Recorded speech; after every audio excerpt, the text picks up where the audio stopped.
Welcome to the Brave Women at Work podcast. This is your host, Jen Pasticas.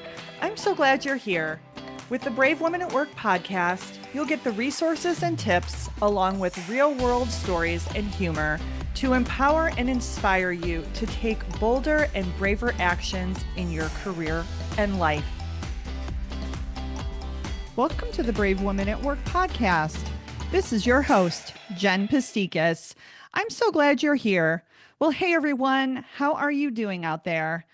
So can you believe that we're almost at the end of the year? I don't know. Every year it just feels like it gets faster and faster and faster. And I'm also getting older and older and older.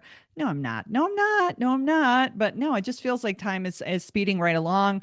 This one has moved really, really fast. Feels like we were just starting at the beginning of the year. And now as I'm recording this, we're in November. And I am starting to get into the holiday mode over here at the Pasticas household. I was telling my husband, John, that we need to start holiday shopping. I'm kind of like getting antsy because I used to start my holiday shopping in August. I was a little crazy. And he would say, you don't need to do that. You don't need to do that. And even this weekend, as I've been kind of like, getting into that spirit, he's like, it's too early. Hello, everyone. It's almost mid-November. And so I'm kind of freaking out inside. Maybe not so inside, but he would wait probably a few days before Christmas or, whatever your tradition, if he could. In our house, it's Christmas. He would wait probably like 1 or 2 days before, and I would be having a heart attack. Can't live like this. So I'm dragging him around with me this weekend to get started and doing all of the online browsing. And I'm just saying to myself, he has to survive. He absolutely has to survive so that I can not be panicking when we get through December and right before the holiday. So on another note, today I have a great guest, Arivee Vargas, and Arivee and I had a fun and flowing conversation about rising up and getting unstuck from situations and, places and spaces that no longer serve you. And if you've listened to this show a little bit, this is a common story. It's a common refrain. And I don't know why women are having this. I do feel like many women, we're all kind of uprising, and Arivee is no exception. I absolutely loved this conversation, and I'm sure you will too. So here is a little bit more about Arivee. Arivee Vargas is an award-winning executive and high-performance coach to lawyers and corporate leaders, author of the best-selling book, Your Time to Rise, Unlearn Limiting Beliefs, Unlock Your Power, and Unleash Your Truest Self. She is a leadership development strategist, keynote speaker, and host of the Humble Rising podcast. With nearly 20 years of experience, from big law attorney to corporate executive, leading global litigation and corporate compliance initiatives to leading global employee relations and leadership development at a fast-paced biotech, Arivee knows firsthand what it takes to excel and lead in high-pressure environments. Trusted by top companies and 100 AM law firms, Arivee delivers coaching, keynotes, and workshops to help organizations develop and lawyers and leaders to become bold, grounded, value-driven leaders who lead with clarity, purpose, and seek to drive meaningful, lasting impact. Arivee's work has been featured in Oprah Daily, Forbes, Success Magazine, among many others. She graduated magna cum laude from Boston College, cum laude from Boston College Law School, and received an honorary doctorate of laws from Boston College in 2022. In addition to her career at two large law firms and as a corporate executive, Arivee taught business law at Boston College Carroll School of Management and served as judicial law clerk at the Federal District Court in Massachusetts and on its First Circuit. She is the recipient of numerous awards and recognition, including most recently being honored with the Latina Trailblazer Award from the National Hispanic Bar Association Region 2 in 2025. She is most proud to be a Latina, daughter of Dominican immigrant parents, and the mother of 3 children. If the Brave Women at Work podcast has helped you personally or professionally, please share it with a friend, family member, or colleague. I say that every week. And of course, your ratings and reviews help the show just get in the hands of more people that need it, women, men, all of the listeners alike. And of course, if you can leave a rating and review, I would so appreciate it. Also, I know, like we said, we're talking about the holidays. If you didn't hear, the Brave Woman at Work affirmation deck is available in time just for the gifting season. It is a 54 card deck. Yes, I know that the standard deck is 52, but I'm an overachiever. It is a beautiful compilation of advice and hard won wisdom from none other than Brave Woman at Work podcast guests, authors in our anthology series, which I have to tell you, I'm so excited about this. We're almost at 50 authors, 50 female authors across the globe, and our community members. So you can grab a copy of the deck at bravewomenatwork.com. And so when you do that, you click on the website, click on resources, and then you'll see the affirmation cards page. I hope that you enjoy them if you pick them up. All right, let's welcome Arivee to the show. Well, hello, Arivee. It is so wonderful to have you on Brave Women at Work. How are you today? I am great. So happy to be here with you, Jen. Oh, yes. I'm really glad we can make this happen. So, everybody knows I love a good woman's story. That's why I do this podcast. I love, people that share their stories. So, tell us a little bit about you and how you've gotten to where you are today. I always start my story, Jen, with my family of origin. So I am first generation here in the States. My parents came from the Dominican Republic. So I am a proud first gener daughter of immigrants. And I mention that first always because my upbringing really formed the roots of who I am and really taught me work ethic and resilience and sacrifice, and also taught me when that can go too far and when our survival mindset can go too far. Mm-hmm. So I'm grateful, so grateful for all the lessons that I learned in that unique kind of family upbringing that I had as a child, and eventually went to law school. So I'm fast forwarding all the way to my lawyer days. Went to law school, practiced as a litigator for a number of years, clerked for a few federal judges, taught business school, taught at Boston College's school, taught business law, had a blast teaching, loved teaching. And so worked at a few firms, litigated, and then went in-house to a very fast-paced biotech here in Boston, and was there for about 8 years. And I did different things there. That is where I pivoted completely into leadership development and coaching. So I went there as in-house counsel and in the compliance group. So straddling legal and compliance, doing a whole swath of things, creating programs, enhancing programs, traveling globally to support the work that we were doing, learning so much, growing so much, a lot of work, a lot of around the clock work, especially if you have a small team and you are all very high achieving, high performing folks from law firms. You're going to apply that same energy into an environment, and you feed off each other. So everyone's going really fast and doing really, really good work, but really work that was tiring. And loved my time there, but then decided, hey, I've been coaching on the side. I had gotten my certification maybe 4 years before that because I had been coached and experienced the transformation for me for coaching. And so I got certified and had been coaching a few women lawyers on the side, like really from my full-time job. I had my podcast by that time, the Humble Rising podcast. Really similar stories. Okay. Like doing something that I was really passionate about, right? And the podcast still is a passion project for me, right? But wanted to merge I always say, like, my outside of work passions and interests with what I was doing at work. I felt like we didn't have a real robust coaching program at the time. We didn't have a global leadership development program at the time. I didn't see much programmatic investment in professionals of color who were high performing, or even professionals that were high performing and we really want to develop them as leaders. I didn't see that we were doing a lot of that programmatically and consistently. So I said, hey, I would love to merge my interests and my passions by doing that kind of work in HR at that company. So I didn't want to leave yet. I was like, I really want to see what we can do here in this company. And eventually had the conversation with the chief legal officer at the time, who also happened to be someone who was a mentor for me.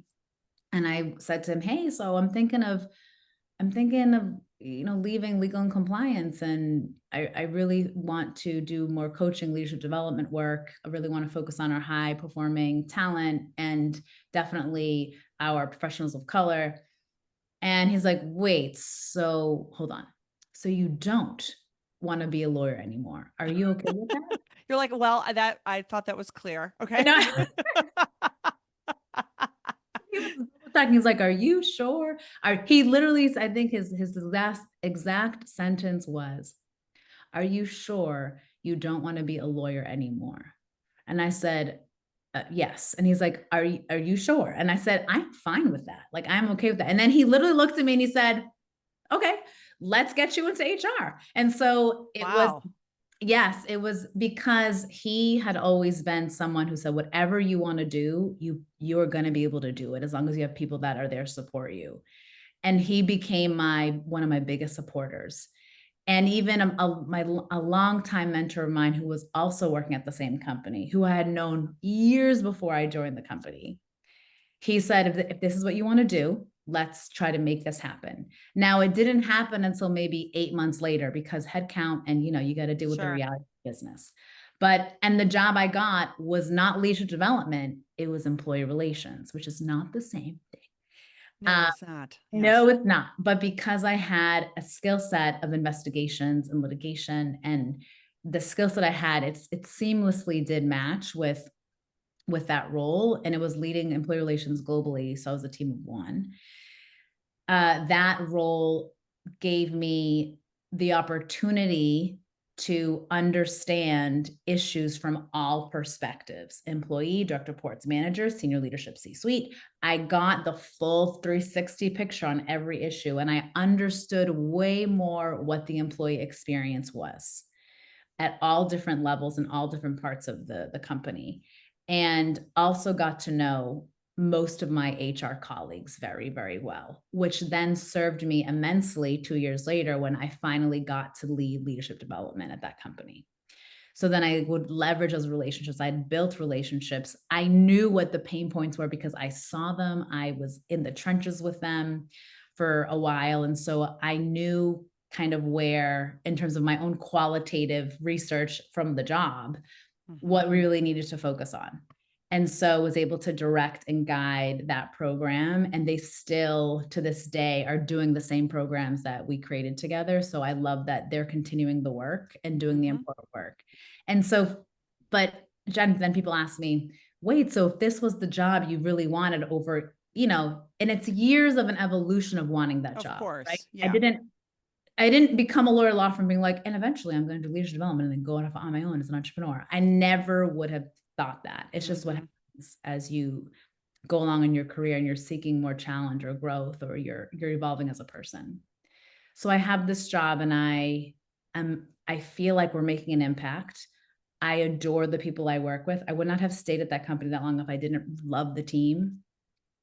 And I found myself, in meetings. Came a certain point where I found myself in meetings, leadership team meetings, where I would look around and say, I feel like my work here is done. I feel like I've learned, but also was that hard? Like, was that hard though? Like for your family, like, I mean, your family of origin, like was everybody, because I mean, think about it. You're first gen, you go get a law degree. Your family your parents are so proud. You're teaching at Boston College and you're like, hey, wait a minute, everybody. I'm taking a huge detour and now I'm bored in meetings like where I feel my work is done. So I just had to like kind of stop there and ask. So I love that you asked that question because yes, but Jen, it was every pivot I made, they would tell me, wait, are you sure you want to do that? Wait, why would you do that? Why would you go there? Hold on. Don't, because a lot of immigrants, when they come here and they have children that, they're able to help them get access to a great education, help to support them, and then they become something that is the American dream to them. Of course. It is about security and stability. So anything that you do to mess that up or loosen that up, it's almost like it is It's not offensive. It's just jarring for them. They're Of like, no, course. the whole point was so that you would have financial, economic stability. You will lose your job. You have health, all the things that they think of when they think of stability and security. And if it's not like for my parents, they're used to you work a 9 to 5 or whatever the hours are, and you Mm-hmm. get a paycheck every 2 weeks, and you have health insurance, and you have benefits. And why can't that be good enough for you? Right? Why Mm-hmm. isn't that enough for you? Mm-hmm. And they always were baffled by, I was like, okay, I'm going to switch, do something different. They're just like, why are you always trying to do something else? And I'm like, because I've maxed out what I want to do here and I want to do something different. And by the way, I can. So why wouldn't I do that? Mm-hmm. But the conversation of being a lawyer to a non-practicing lawyer was a big one.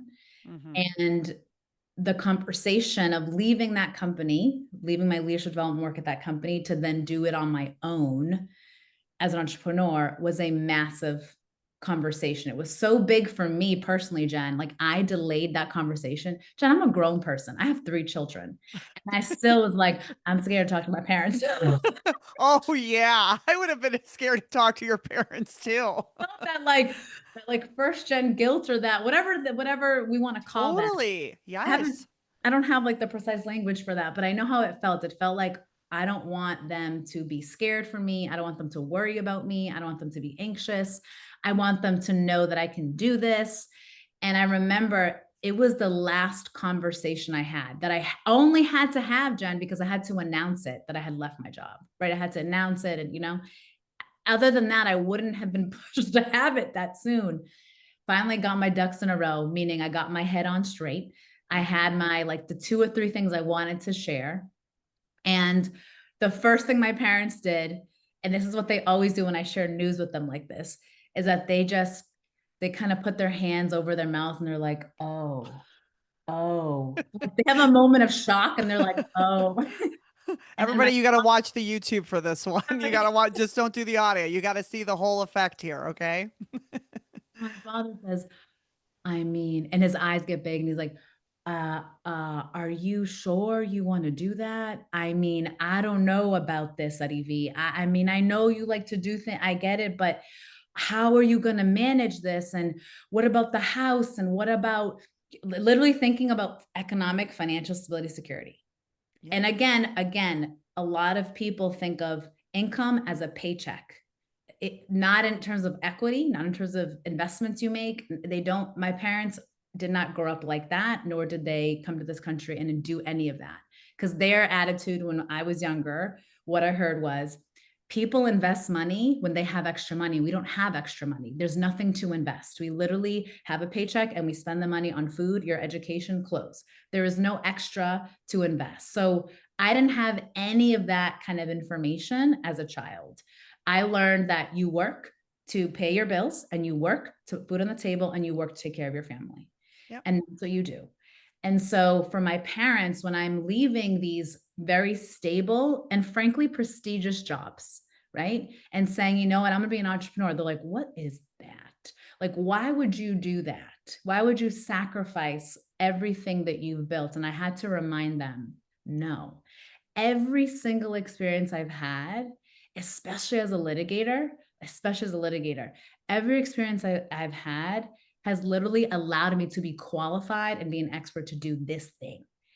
And this is what I meant to do. Like, and I remember we're all I'm crying. Yeah, I think my mom is crying. Like I'm getting emotional. And I said, you know what? Like, because we were going back and forth on this. And I said, you know what? Do you believe in me? Do you believe I can be successful in doing this? And they're like, well, yeah, of course we do. And I said, okay. And I'm like crying. I'm like, that's all I need to know, that you believe in me. And that's enough for me. So let me do what I do. And they're like, okay, okay. And Like, what were they going to say after that? I guess the other question I have for you is because of where you came from, talking about being brave. So, we're going to talk in a minute about being stuck, right? I don't think you were stuck. I think you just realized you were, I call it like overtime, like you were in overtime in the game, right? Like you were no longer serving yourself. You were just serving the company by being in those meetings. But it was cushy and it was like a good deal and stuff like that. And now you've given us full color on like how you grew up, with who you grew up, like the context of what you grew up, that had to be really scary. Or maybe you're just like meant to make leaps. I don't know. You tell us.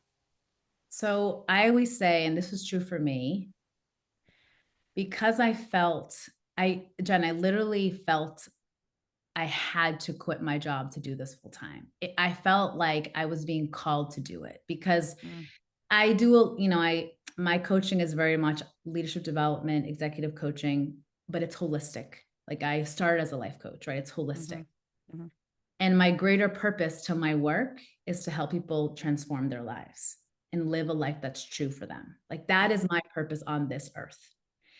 And I couldn't do that. You can't do that at one company. That is the impact you want to have is just bigger. And Jen, I'm a woman of faith, and I literally felt like every time I'd walk into the office, like God was being like, "Yo, this is not it. I know that you've been here for 8 years. I get it. You love it. It's yeah. not." And I go, "Really? It's not it? I mean, I worked so hard to be here." And then he's just like, "No, it's not it. You're meant to do something bigger, and you're playing small. Stop that. Stop that."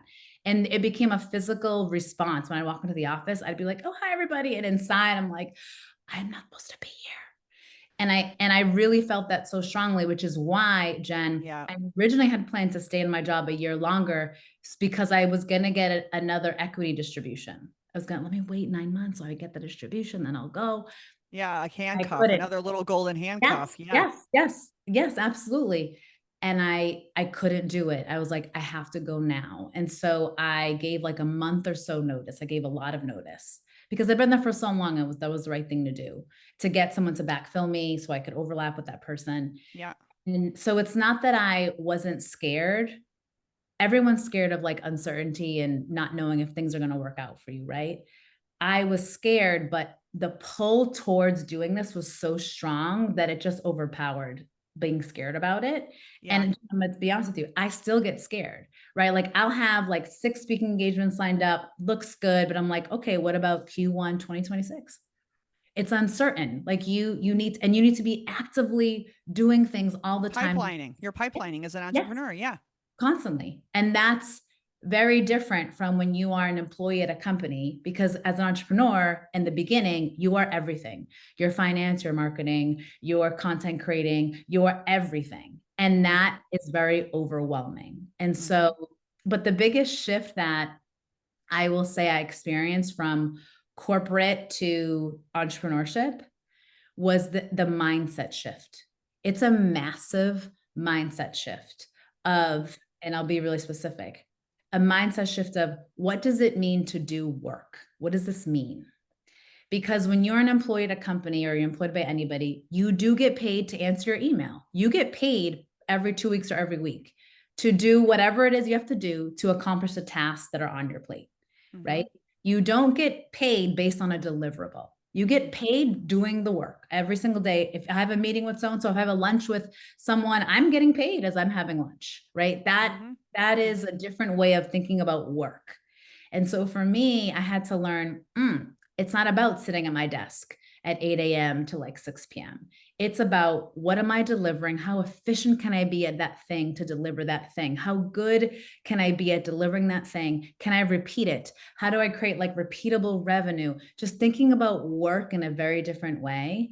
And what Mm-hmm. it means also to not have, and I call them dopamine hits, the constant dopamine hits you get from sending an email, receiving an email, getting pinged on Teams. People don't realize that when we get used to that always being needed all the time, we want your view on this, Arivee. You get used to being needed constantly, that when you become Mm-hmm. an entrepreneur and you leave that environment, that that those amount of people become very, very small, and you no longer get this like feeling of being valued and recognized and validated all Mm. the time. So And like so, an internal value and like valuing different, like, as I could only imagine, but I'm a side hustler right now, but like as a, on that side, I'm like, okay, what is the least amount of time I can spend on this for the highest quality output? and who can I delegate to? But I do that at work too because I'm in the C-suite. So I'm always like, oh my God, who can I move this to? Who can I move this to right now? That's good, right? Like I'm always saying, but it is different because I do get paid for email versus my side hustles. Like they don't care about the email. They care about the Right. pull through or what's the result for them or what have you. It's the result, right? And that is, I think, the result, and then also what it takes for you to get there, right? It's just a little Mm-hmm. different. And I struggle the first, I would say the first 6 months into entrepreneurship. What I really struggled with is the need to be busy all the time, Mm, because I was literally busy all the time when I was working, like busy meeting with people. I mean, heavy meeting culture. You're meeting all day, all the time, same. Yep. right? And you get, by the way, you get used to that, because you're also, that is validation, that's being needed, that's also contributing, and you derive value from that. You derive value from contributing to someone else's project, you collaborating, everyone derives value from that. And the pace was so fast that when I went into entrepreneurship and it slowed down for me, especially in the beginning, when it slowed down for me in terms of my own pace, my body was like, what are you doing? You're so lazy. You need to be doing something. What, like, do figure out something, because your brain and your body want to keep going at that pace because that's what it's used to. And when you slow it down, that's why people have a hard time meditating too. Because when you start to slow it down, your brain's like, I'm sorry, we're in danger. We're in danger. Like your brain is confused because that's not normal for you. It's not familiar to you. So I had to get used to a different flow of work and manage Mm. my energy a little bit differently. And that came from, Jen, I'll be honest, experimenting with my day and my week. Okay, Mondays are like my CEO days. All right, I'm going to take that where it's like I have these 3 things I must get done for the week. They get done on a Monday. I take my coaching and client calls Tuesday to Thursday. And then Friday is a half day. I don't have to be working 60 hours a week if I don't need to be. If I have a few big talks a week, I'm going to be working a lot. But on other weeks, I'm going to take advantage of the ebb and flows of the work, and I'm going to go with that. So learning a new way of working and being was the one of the biggest transitions. And in my brain, accepting there's nothing wrong with this. There's nothing wrong with not always being tethered to your phone. There's nothing wrong with that, because when you spend like almost 20 years in like really fast-paced environments, you're expected to be on with your phone and your laptop, you get used to that. And then when that's gone, you're like, something is wrong. Like Well, I something. even like I can see you like kind of grabbing your chest, like Yes, grabbing your neck, like you're just so it like, oh my feels. God, I'm like frenetic, right? Yes, I exactly. definitely what's meant for me to hear this, like just everybody else, I'm being selfish. It's definitely meant for me to hear because I just put on as a side hustler, me and an amazing group of women put on a women's conference this year, and it was so much. It was so much.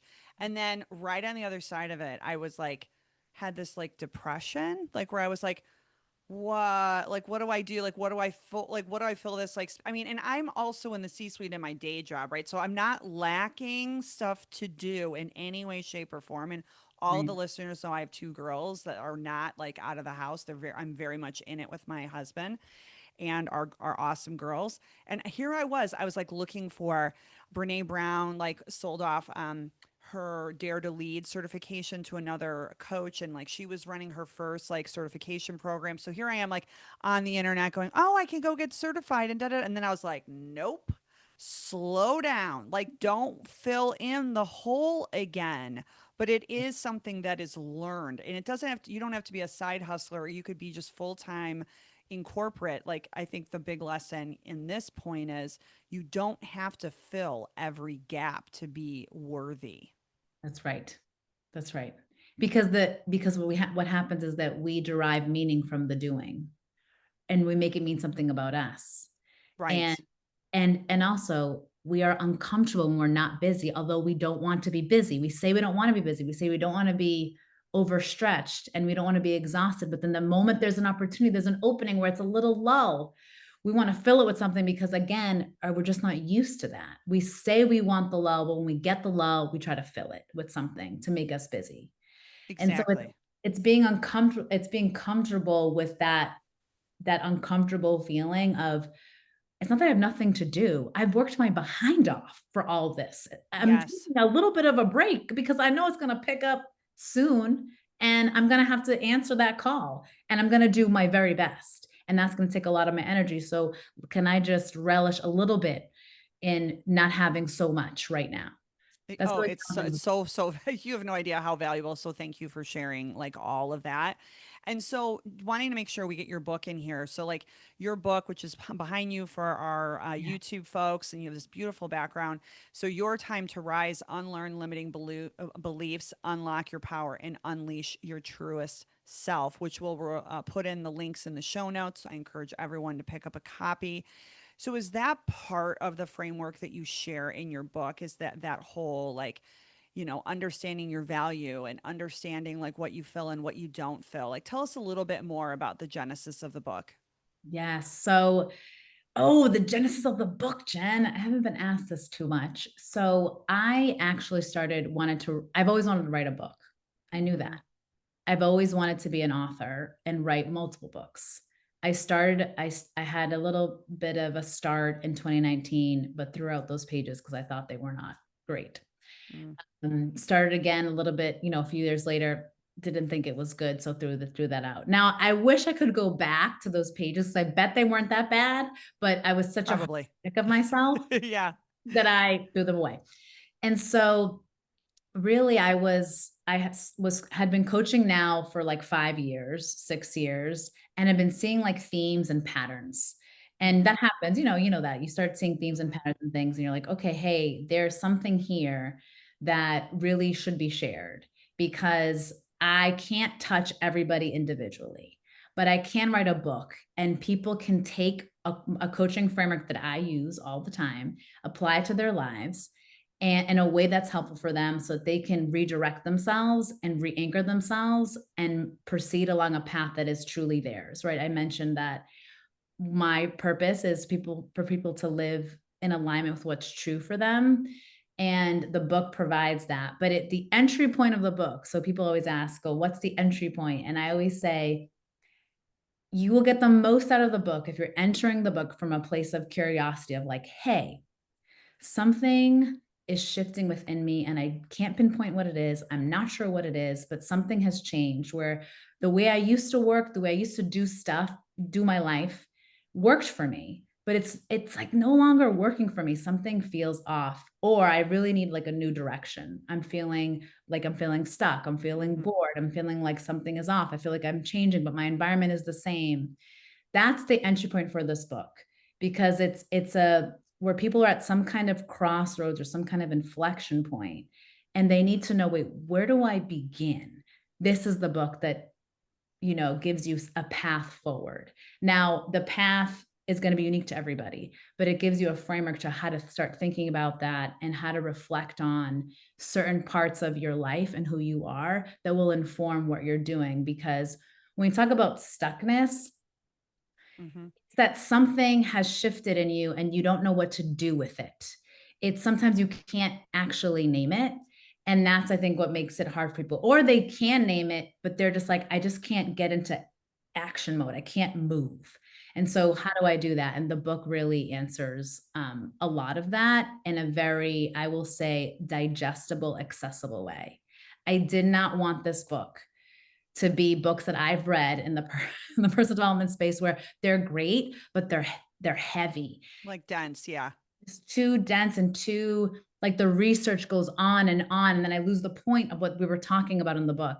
I didn't want that. I wanted this to be a book for it's especially for like a high achiever, like this is that book, especially for women. And I really wanted to hold space for women of color who are mothers because a lot of the book really does illuminate those struggles, especially with motherhood and what it means for your identity and how we evolve our identities in the different seasons of our lives. So that's really where the book came from, was this need to give space and to share a really helpful framework that has helped people individually. How do I share that with others? Because I want people to live richer lives that are true to them, not just kind of the life that the older version of you was fine with. It was great and may not be what you want anymore. So how do we shift from living just kind of what you've always done and where momentum takes you? How do we shift that from being a little bit more intentional? Because now you're ready for that. I had a podcast interview earlier and we talked about like if you think your life or your career is like a river and you just like have no rudder or you have no oars and you're just kind of like hanging out and it just kind of and you know what, people can live their life that way. They can live, they can excel, they can do all the things and then pass, and that's totally fine for a lot of people. And then there's subsets of us where I have to tell you, I have been here and I'm going to tell you, this is going to sound so terrible. I was kind of annoyed by being stuck. Like it was so uncomfortable and so Mhm, mhm. frustrating. And like, you know, like you talk about in your body, and it's like so annoying because I'm like, what is wrong with me? Like, you know, like I was fine like a few years ago and now it's like doesn't I fit anymore. know that's what it is. It's like Jen, I mean, that's what I've gone through many times, right? It's the misalignment, and what I always describe it as, it's like this tug of war. It's like, no, but I'm fine. No, but I'm not fine. No, but something has changed. No, but why can it be good enough? It's not good enough. And then it's this constant tug of war. And Yes. until you address it, you're just gonna keep moving back and And it's forth. super. So I guess there is like a whole like tell sign there, everybody. So like if you're feeling like really uncomfortable, like you're in that meeting or you're in that job or you're in that role or you know anything, it could be a relationship. Like hey, you know, like it could be anything where you just feel super uncomfortable. Like I always say, it's like a cat's fur in the opposite direction. Like that's you. You know Yeah. what I mean? And you're like, the fur was fine like a couple years ago, and now it's not fine. And here's something I've tried, and I'm not encouraging this. I've tried to ignore it. I've Oh, tried, absolutely. What do you mean, Jen? All of us. yeah, Hello. like I'm like, oh, okay, that'll go away. That's just like like a slight illness, like it'll like pass like a virus. I have tried to talk it away, like I've ignored it. I've said, oh, I'll wait until I'm retired. I've done that. I'm in my late 40s. Everyone, I've tried that. It doesn't work. It Oh, doesn't because work. it's just like this little gnat that just keeps, it's like a I gnat. know it's so annoying. And then or like the little child that keeps tapping you. Yes, You're it's like, like oh, stop it. I'm trying to suppress you. I I'm know I'm trying to suppress see you, and it won't myself like, dizzy. So not think yes. about it. So, okay, so let's talk about, because I mean, people know my story. We can go into it if it makes sense. But what are some of the, you know, the ramifications of we talk it away, we ignore it, we, you know, say we're going to do it in retirement, like whatever, you know, your justification of pushing it off Yeah. of that stuckness. What's the ramifications of doing that? So I'm just going to be blunt. It's the regret that you didn't do the things or fully experience your own life, that you didn't you allowed yourself to not explore something, and that means you're less alive. Like I 100% believe that you can live a life, but are you truly living and feeling alive in your life? And I think that's why a lot of people feel like there are different levels of stuckness, but I think the deepest one is a lack of meaning and fulfillment, where you can do all the things, get all the accolades, be in the C-suite and be like, this is not enough.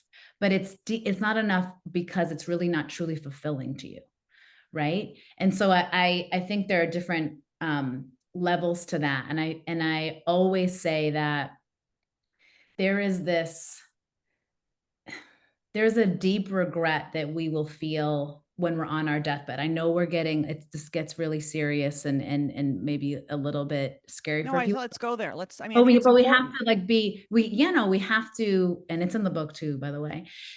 We have to be honest that the one guarantee, my father would always say this to me and I would roll my eyes, but it's true. The one guarantee in life is that we're all going to die. Yes. Everyone's going to die at some point, and you don't get to decide when. I mean, most of us don't get to decide when. Right. And so when you are in your final moments, how do you want to say that you lived, and what regrets might you have? And if you have not fully lived your life and said, I lived, like I tried the things, I went for it, I failed, but at least I tried, then you're going to feel an immense amount of regret because you didn't go for it. And in the book, I give a massive shout out to Bronnie Ware, who took care of the dying, and she has this piece called "The Top Regrets of the Dying." And the number one Mm-hmm. regret of the dying was, "I wish I lived a life true to me, not the one expected of me." Mm-hmm. And expected is also your own expectations from a previous version of who you were. That Mm-hmm. also applies.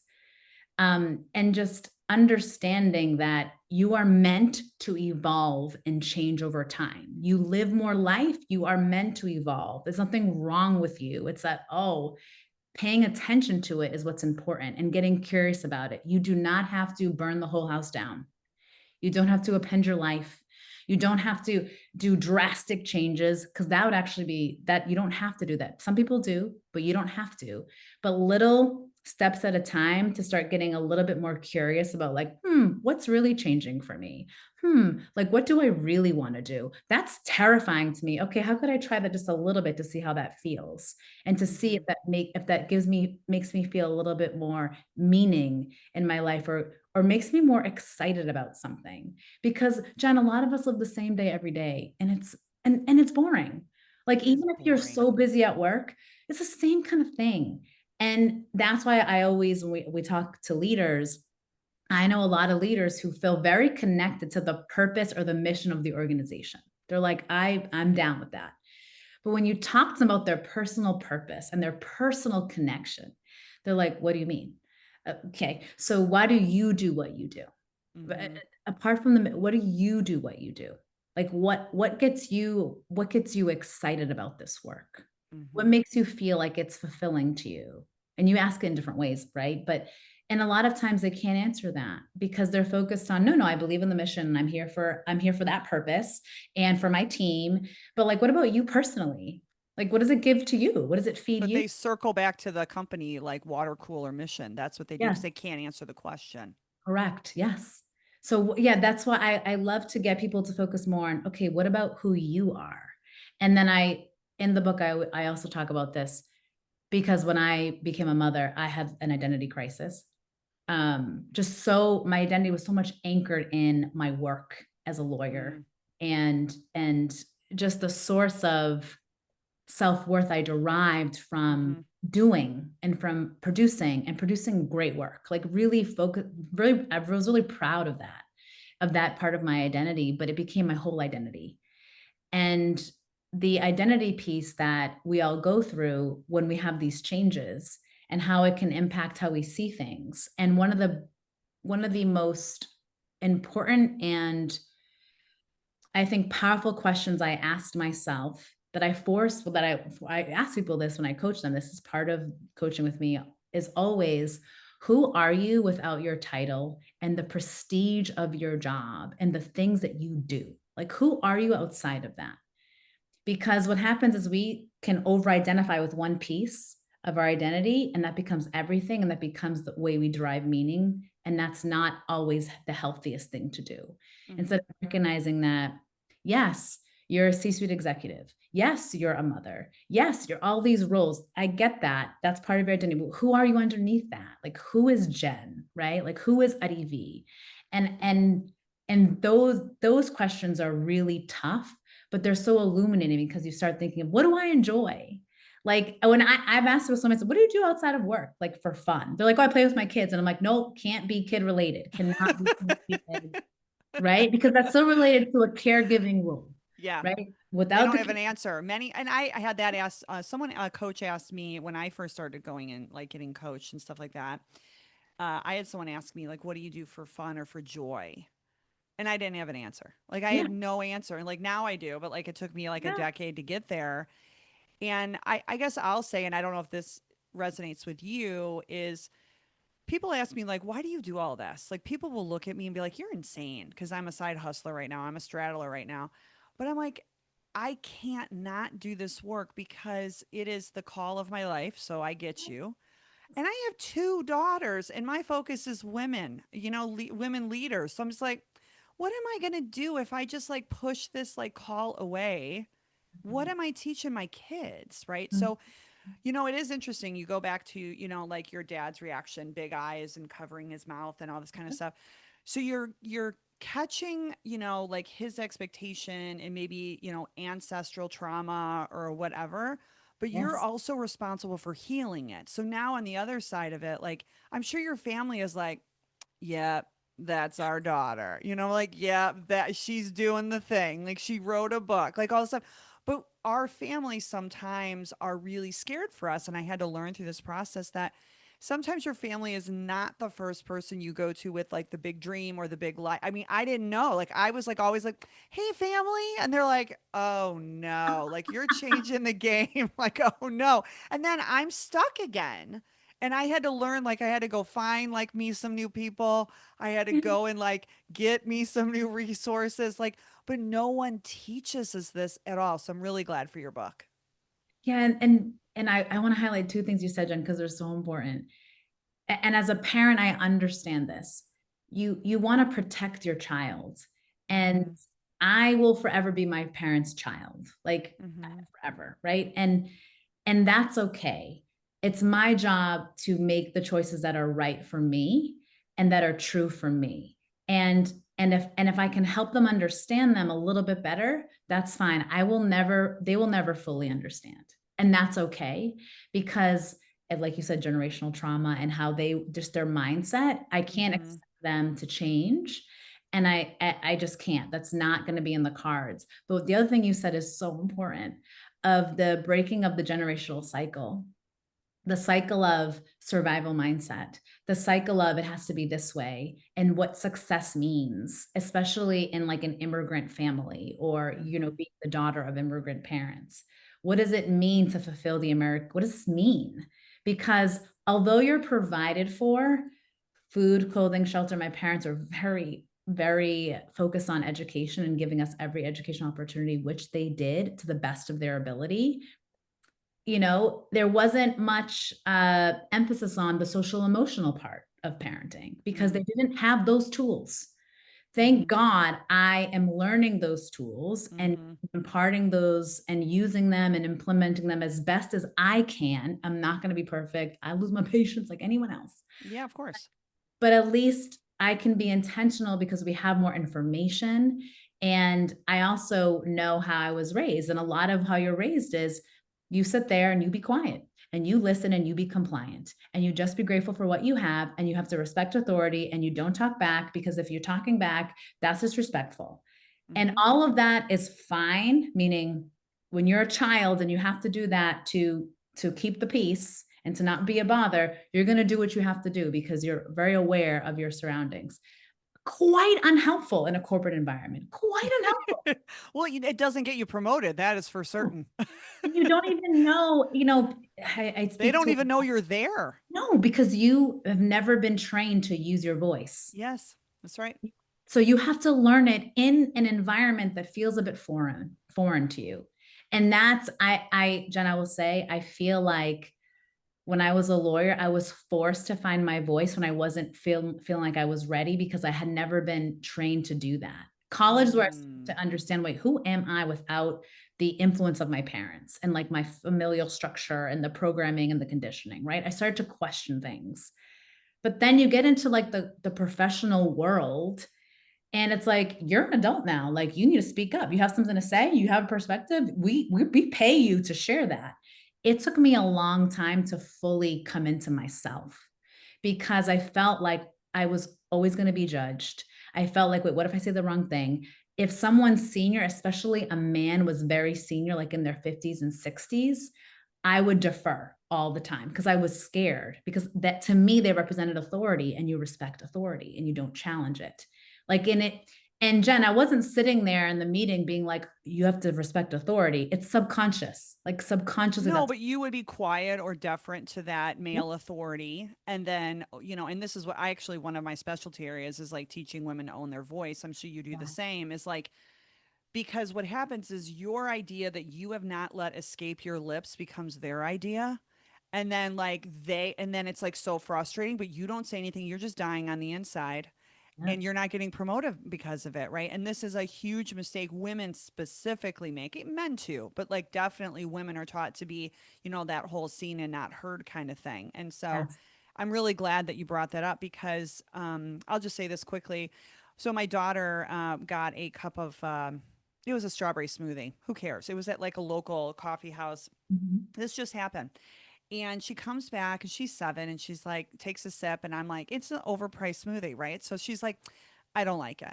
And I go, and part of me is like, suck that smoothie down. You know? So that was the first thing. we bought it. You're going to eat it. Yeah, no. So that was the first, like, suck it down, right? And then the next thing I said to her, I'm like, no, don't suck it down. Like, so she's looking at me quizzically, and I go, we're gonna go up to the barista, and we're gonna tell her that you don't particularly care for it. I'm gonna be right there with you. I'm gonna give you a script to say, and you're gonna ask for hot chocolate with rainbow sprinkles on top. And we're gonna see what happens. And so I go to the barista and I go, my daughter has something to say. And she goes, in her little voice, like, I really don't like it. I'm so sorry. I don't like it, but can I have hot chocolate with strawberry sprinkle or, like, rainbow sprinkles on top? They gave it to her for free. Yeah, because And then I went after she walked away smiling and I said, I'm trying to teach my daughter to have a voice. Right. And it's like those little moments that I'm really working on with my daughters because we don't get as women that kind of education, or boys. We don't get that education, period. that's right.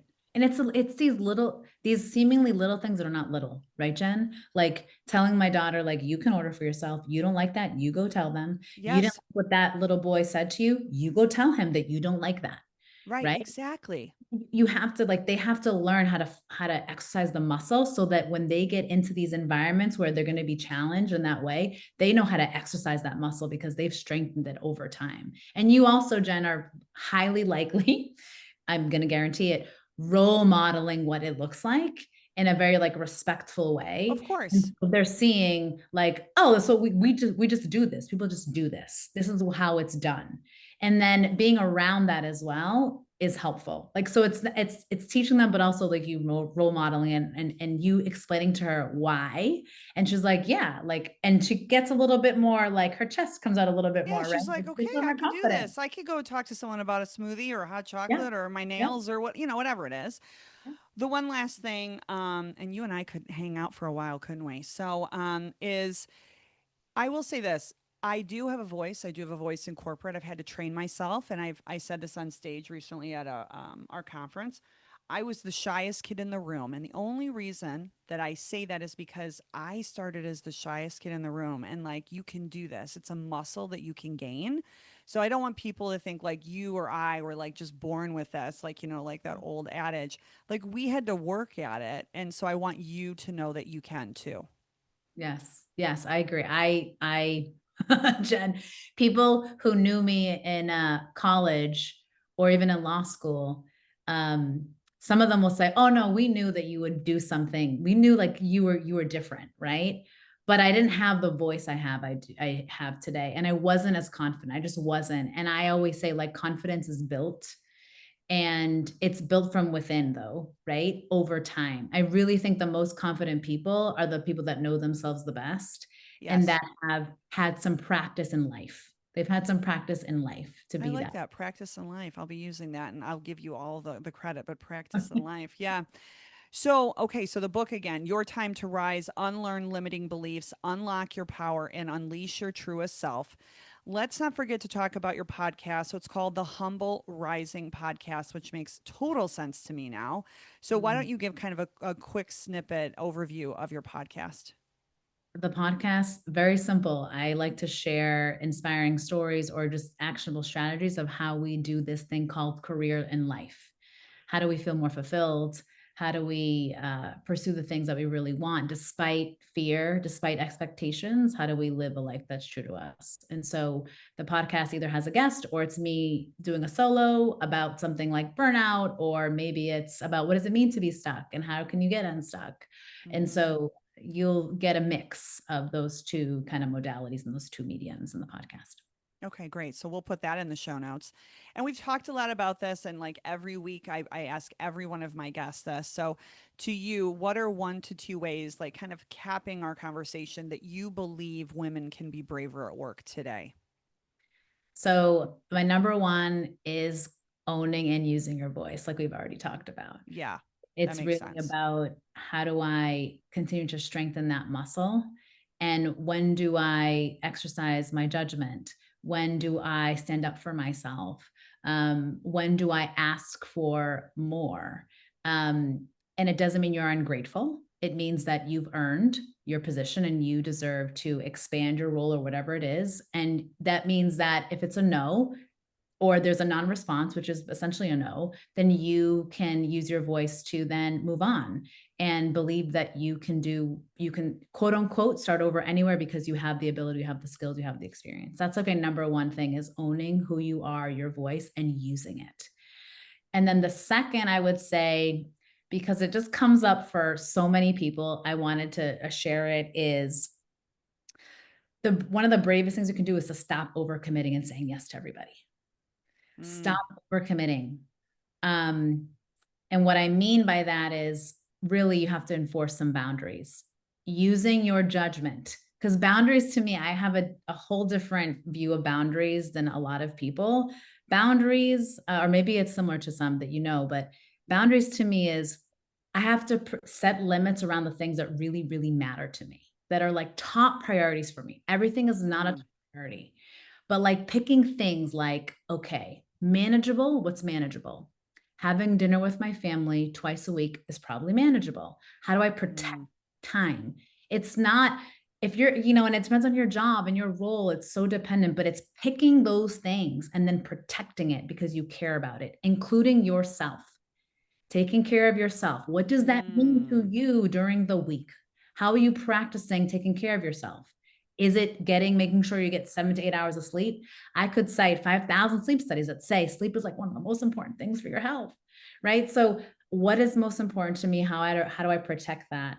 And how do I do that so that I can be the person I want to be? Because you can't, and Jen, you know this, right? Like, you can't lead your team. You can't be the mom. You can't be the person you really would like to show up as if you are not taking care of yourself and you're too busy trying to prevent people from being disappointed in you. Like, we have to stop this need to please all the time, because everybody is not doing that.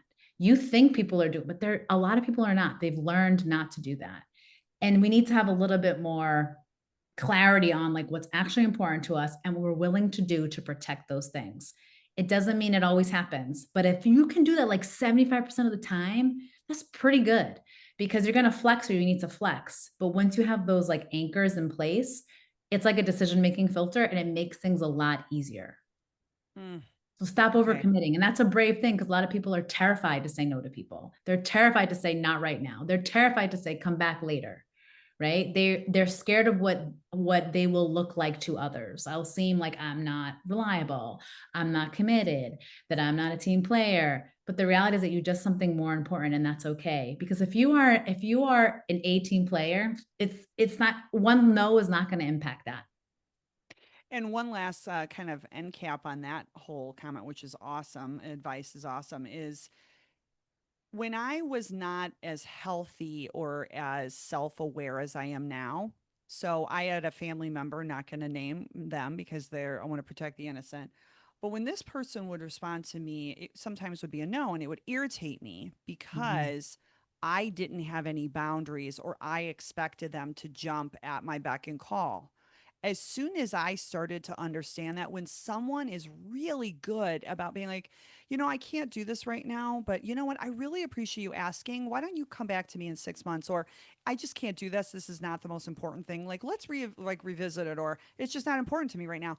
I have like a whole new level of respect, because every time that happens, I'm like, you go. All right, I got it. You know what I mean? Because it's teaching me, it's reinforcing to someone like me who has struggles with this, but it's getting much better. That I'm like, oh, you know what? I don't have to please. I don't have to have the disease to please every person, because, like you said, not every person is doing that. We have this perception that they are, but they're not.